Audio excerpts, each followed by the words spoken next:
don't recommend looking up J.D. Vance or any of his speeches or interviews.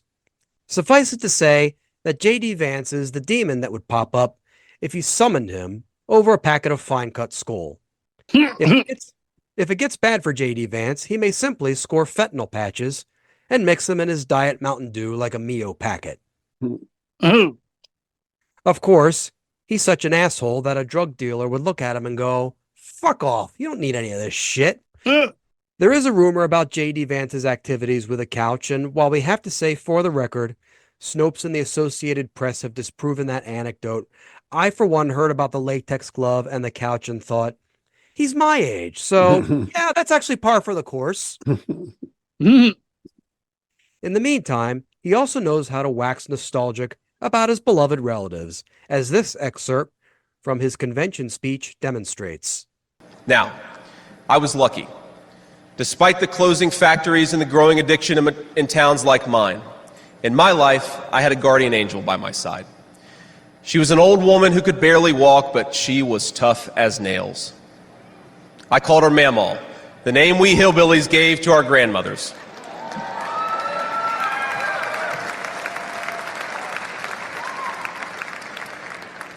Mamaw raised me as my mother struggled with addiction. Mamaw was in so many ways a woman of contradiction. She loved the Lord, ladies and gentlemen. She was a woman of very deep Christian faith.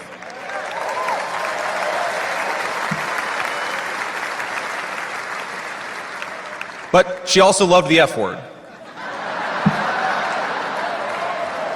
I'm not kidding. She could make a sailor blush. Now, she once told me, when she found out that I was spending too much time with a local kid who was known for dealing drugs, that if I ever hung out with that kid again, she would run him over with her car.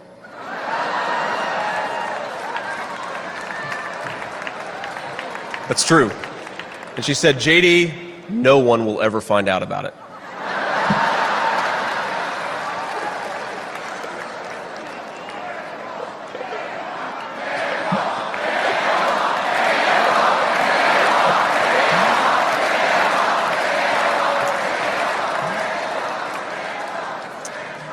Because we all have that one relative, who threatens vehicular homicides, and we hang out with that one kid who's just not right in the head. That is a snapshot of the Republican Party, Save an unborn child, but if they're old enough to walk, you can run them over. That's it. I don't know if you caught it, but right after he said he called his grandmother Mamaw, which is what we hillbillies call her, you could see the two guys in the front going, we don't call them Mamaw. That's right. What's he talking about? That just shows. And we're hillbillies. We're hillbillies. So we don't call them Mamaw. That's redneck talk. That's right. That's called, not hillbillies. Real redneck talk, and that whole thing where she was threatening to run the guy over with the car. Right. Yeah. I'm from New York. The old school mafia used to be a little more terrifying than that. But at least they did it with flair, panache. Right. It was usually broken legs. You got dumped in a meat grinder.